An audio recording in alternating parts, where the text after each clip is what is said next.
1942 के भारत छोड़ो आंदोलन में जब सरोजिनी नायडू को गिरफ्तार कर जेल भेजा गया, तब वहां पहले से ही कई महिलाएं कैद थी।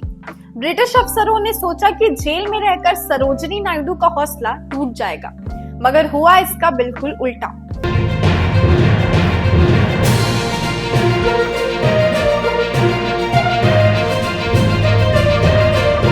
नमस्कार, मैं प्रियंका सिंह और आप देख रहे हैं द एसबी प्रेस। जेल में रहते हुए उन्होंने सभी महिलाओं को स्वतंत्रता संग्राम के गीत सिखाए, उन्हें संगठित किया और उनका मनोबल ऊंचा रखा। एक दिन एक ब्रिटिश अधिकारी ने गुस्से में आकर कहा कि क्या वो जेल में भी राजनीति करने आई हैं?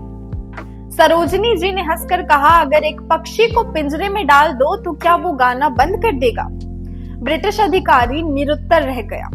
आप सोच रहे होंगे कि आज हम सरोजिनी जी के बारे में क्यों बात कर रहे हैं, तो आपको बता दें कि आज भारत की कोकिला सरोजिनी नायडू का जन्मदिन है। सरोजिनी नायडू का जन्म 13 फरवरी 1879 को हैदराबाद में हुआ था। उनके पिता अघोरनाथ चट्टोपाध्याय एक प्रसिद्ध विद्वान और वैज्ञानिक थे, जबकि उनकी माता वरदा सुंदरी एक कवयित्री थी। सरोजिनी नायडू बचपन से ही असाधारण प्रतिभा की धनी थी। उन्होंने मात्र 12 वर्ष की उम्र में ही मैट्रिक की परीक्षा उत्तीर्ण कर ली थी। उनकी असाधारण बौद्धिक क्षमता को देखते हुए उन्हें आगे की पढ़ाई के लिए इंग्लैंड भेजा गया। उन्होंने पहले किंग्स कॉलेज लंदन और फिर गिरटन कॉलेज कैम्ब्रिज में शिक्षा प्राप्त की। पढ़ाई के दौरान उन्होंने भारत की सामाजिक और राजनीतिक स्थिति को गहराई से समझा और जल्द ही वे स्वतंत्रता संग्राम से जुड़ गई। जब सरोजिनी जी भारत लौटी, तब देश में ब्रिटिश शासन के खिलाफ विद्रोह की ज्वाला धधक रही थी। वे महात्मा गांधी, गोपाल कृष्ण गोखले और बाल गंगाधर तिलक जैसे महान नेताओं से प्रभावित हुई और स्वतंत्रता संग्राम में कूद पड़ी। सन 1916 में उन्होंने महिला अधिकारों और सामाजिक सुधारों के लिए देश भर में अभियान चलाया।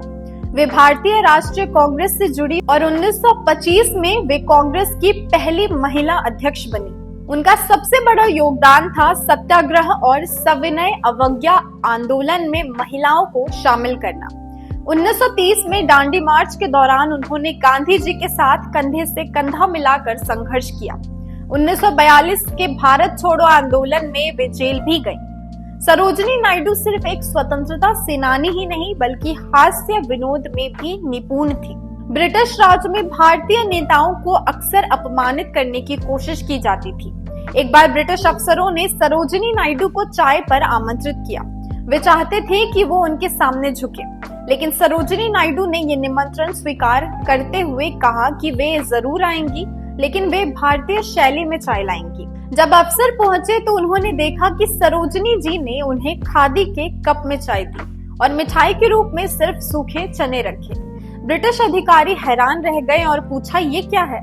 सरोजिनी जी ने मुस्कुराते हुए जवाब दिया, यही तो हमारी असली भारतीय चाय है, आत्मनिर्भर, सादगी भरी और संघर्ष की मिठास से भरपूर। ये सुनकर अफसर चुप रह गए और जल्द ही वहां से चले गए। भारत को 15 अगस्त 1947 को स्वतंत्रता मिली और इसके बाद सरोजिनी जी को उत्तर प्रदेश की पहली महिला राज्यपाल बनाया गया।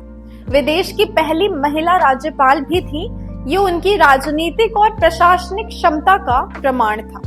सरोजिनी जी सिर्फ एक स्वतंत्रता सेनानी ही नहीं, बल्कि एक महान कवयित्री भी थी। उनकी कविताएं भारतीय संस्कृति, प्रकृति, प्रेम और राष्ट्र भक्ति से भरी होती थी। उनकी प्रमुख काव्य रचनाएं हैं the golden threshold, the bird of time, the broken wing. उनकी कविताओं में भारतीय लोक संस्कृति और प्रकृति का सुंदर चित्रण किया गया है। उनकी मधुर वाणी और प्रभावशाली लेखन शैली के कारण उन्हें भारत कोकिला यानी नाइटिंगेल ऑफ इंडिया कहा जाता है। सरोजिनी जी अपने प्रेरणादायक भाषणों और निडर विचारों के लिए प्रसिद्ध थी। वे महिलाओं की शिक्षा, उनके अधिकारों और सामाजिक सुधारों के लिए हमेशा खड़ी रही। उनका जीवन हमें सिखाता है कि एक महिला सिर्फ घर तक ही सीमित नहीं होती, वो समाज में बदलाव ला सकती है, वो स्वतंत्रता संग्राम की नायिका बन सकती है और वो इतिहास के पन्नों में अमर भी हो सकती। 2 मार्च 1949 को लखनऊ में सरोजिनी जी का निधन हो गया।